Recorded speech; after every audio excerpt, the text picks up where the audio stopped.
यहूदा, उसका पकड़वाने वाला, वो जगह जानता था क्योंकि यीशु अपने चेलों के साथ वहां जाया करता था।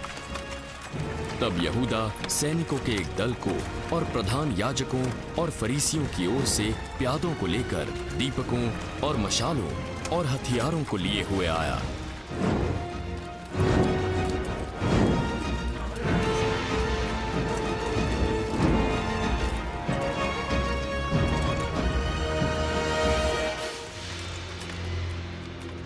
यीशु वो सब जानता था जो उसके साथ होने वाला था, तो वो आगे बढ़ा और उनसे पूछा, वो कौन है जिसे तुम ढूंढते हो? यीशु नासरी को। यहूदा जो पकड़वाने वाला था उनके साथ था। जब यीशु ने उससे कहा, वो मैं हूं, तो वो पीछे हटकर भूमि पर गिर पड़े।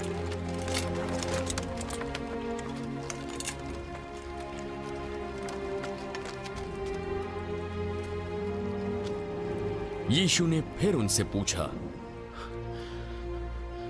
तुम किसको ढूंढ रहे हो? यीशु नासरी को। मैं तो तुमसे कह चुका हूं कि मैं हूं। यदि मुझे ढूंढते हो तो इन्हें जाने दो। ये इसलिए पूरा हुआ कि वो वचन पूरा हो जो उसने कहा था, जिन्हें तूने मुझे दिया उनमें से मैंने एक को भी नहीं खोया। तब शमौन पतरस ने तलवार जो उसके पास थी खींची और उससे महायाजक के दास का कान उड़ा दिया। उस दास का नाम था मलखुस। अपनी तलवार म्यान में रखो। जो कटोरा पिता ने मुझे दिया है, क्या मैं उससे ना पीऊं?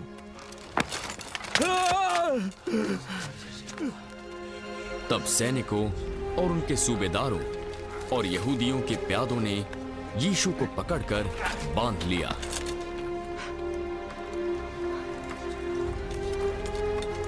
और पहले उसे हन्ना के पास ले गए, क्योंकि वो उस वर्ष के महायाजक कैफा का ससुर था। ये वही कैफा था जिसने यहूदियों को सलाह दी थी कि हमारे लोगों के लिए एक पुरुष का मरना अच्छा है।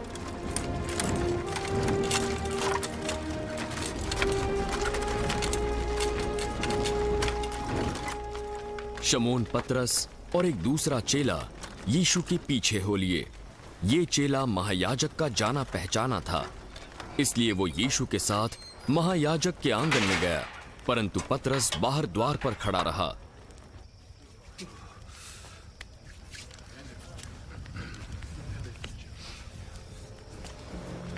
तब वो दूसरा चेला जो महायाजक का जाना पहचाना था बाहर निकला और द्वारपालक से कहकर पतरस को भीतर ले आया। कहीं तू भी इस व्यक्ति के चेलों में से तो नहीं है? नहीं, मैं नहीं हूं। दास और प्यादे जाड़े के कारण कोयले धधकाकर खड़े आग ताप रहे थे और पतरस भी वहां जाकर उनके साथ आग तापने लगा। तब महायाजक ने यीशु से उसके चेलों के विषय में और उसके उपदेश के विषय में पूछताछ की। तब यीशु ने उत्तर दिया, मैंने संसार से खुलकर बातें की हैं। मेरे सारे उपदेश आराधनालयों और मंदिरों में किए, जहां सारे लोग इकट्ठा हुआ करते थे। मैंने कोई भी बात गुप्त में नहीं की है। तो फिर तू मुझसे क्यों पूछता है? सुनने वालों से तू पूछताछ कर, उनसे पूछ मैंने क्या कहा। वे जानते हैं जो मैंने कहा है। क्या तू इस प्रकार महायाजक को उत्तर देगा? यदि मैंने कुछ बुरा कहा है तो सबको बता दो मैंने क्या कहा, परंतु यदि मैंने सही कहा तो मुझे क्यों मारते हो? तब हन्ना ने उसे बंधे हुए कैफा महायाजक के पास भेज दिया।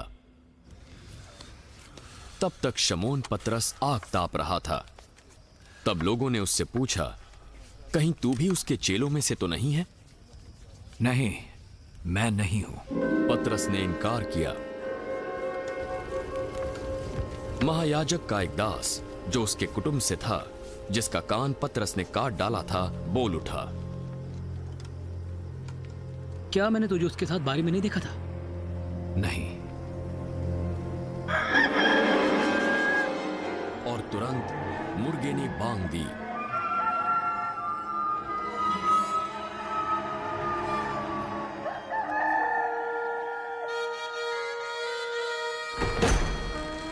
जब भोर का समय था, यीशु को कैफा के पास से गवर्नर के किले में ले गए।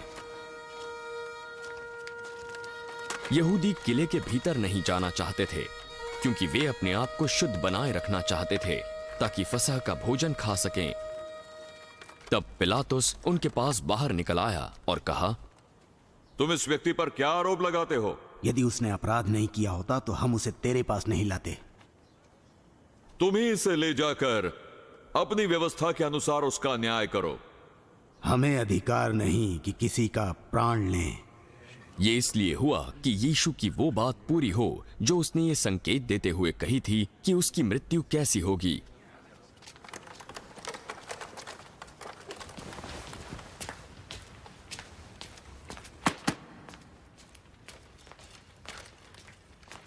तब पिलातुस फिर किले के भीतर गया और यीशु को बुलाया।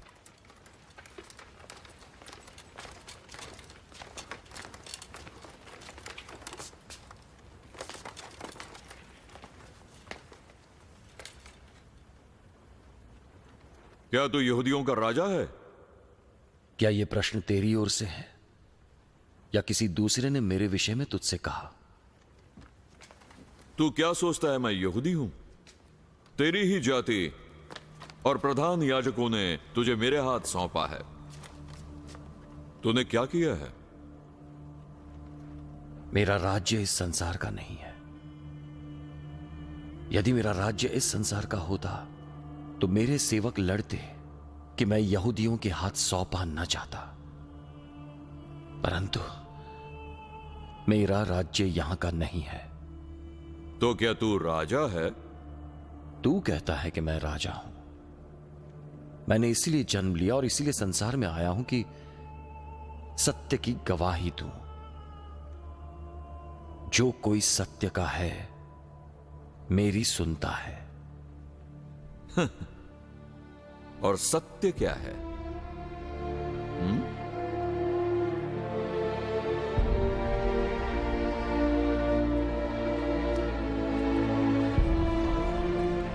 फिर पिलातुस यहूदियों के पास निकल गया और उनसे कहा, मैं तो उसमें दंड देने योग्य कोई दोष नहीं पाता, पर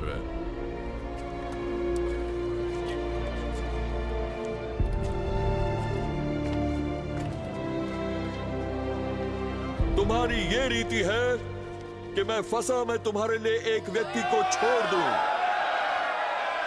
क्या तुम चाहते हो कि मैं तुम्हारे लिए यहूदियों के राजा को छोड़ दूं? तब उन्होंने फिर चिल्लाकर कहा,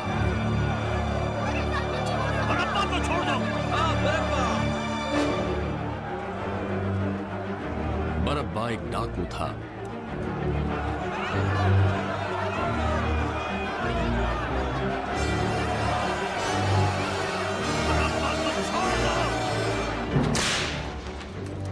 इस पर पिलातुस ने यीशु को कोड़े लगवाए।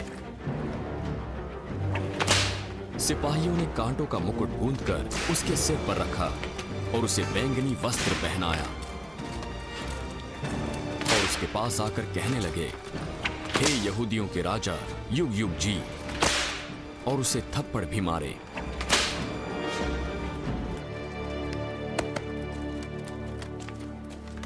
तब पिलातुस ने बाहर निकलकर लोगों से कहा,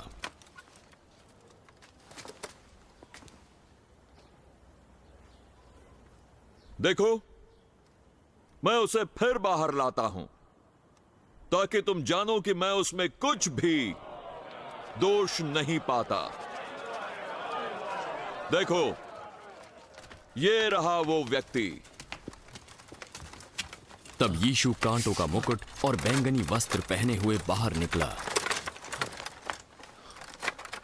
उसे क्रूस पर चढ़ाओ। चढ़ाओ उसे क्रूस पर। उसे क्रूस पर चढ़ाओ।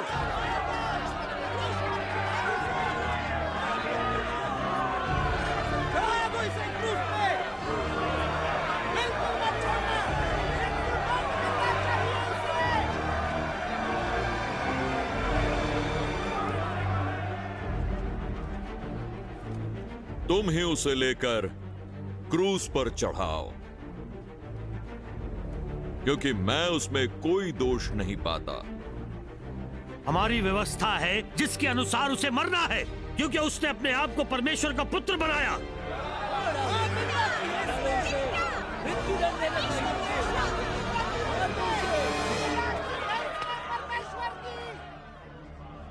जब पिलातुस ने यह बात सुनी तो और भी डर गया।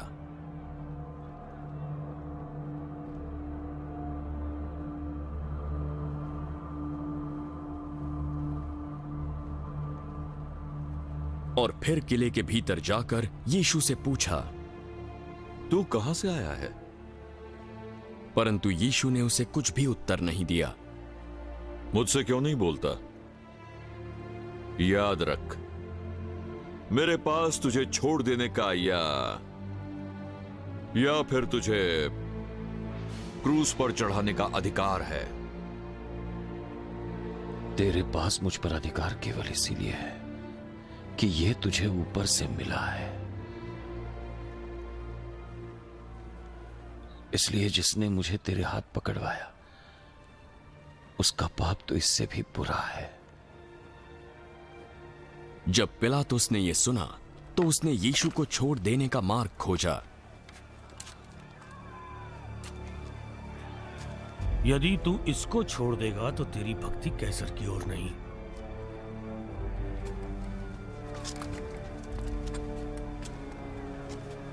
जो कोई अपने आप को राजा बनाता है वो कैसर का सामना करता है।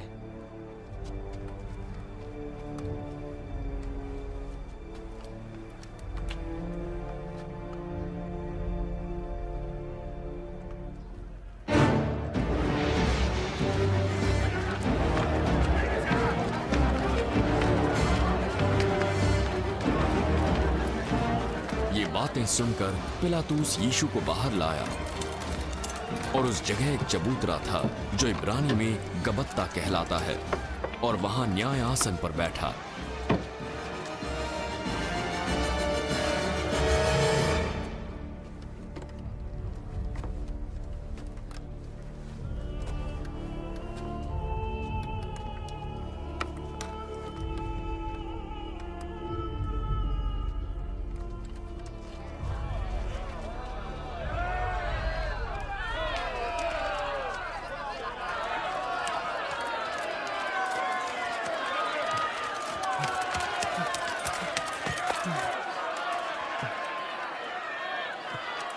ये फसह से एक दिन पहले दोपहर थी।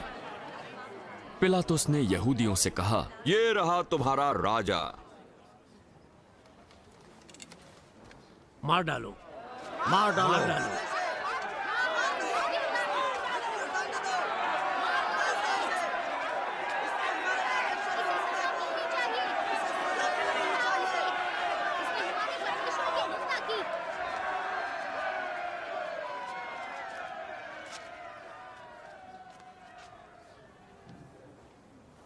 क्या मैं तुम्हारे राजा को क्रूज पर चढ़ाऊं?